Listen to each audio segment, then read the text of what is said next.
A preliminary hearing is a special proceeding where the prosecutor presents its evidence to prove the elements of the crime.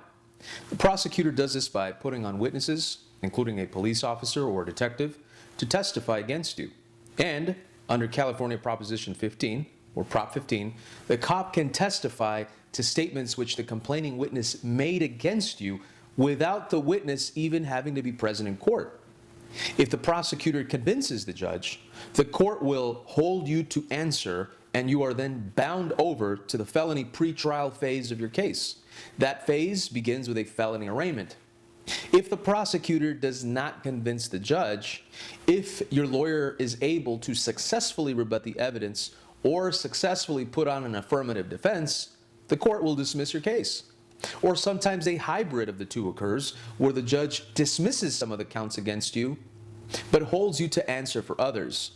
It is important to note that the prosecutor's burden of proof to hold you to answer is very, very low, particularly when compared with their burden of proof at a jury trial. Unlike a trial, where the government has to prove your guilt beyond a reasonable doubt, the court need only have a strong suspicion of your guilt, which is a minimal standard of proof.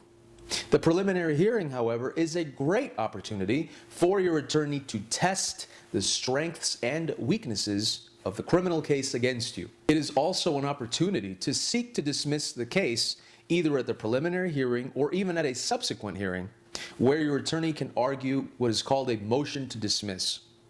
If your lawyer is a skilled legal writer and researcher, he may be able to prevail, even if you lost your preliminary hearing, and thus obtain a dismissal of your charges.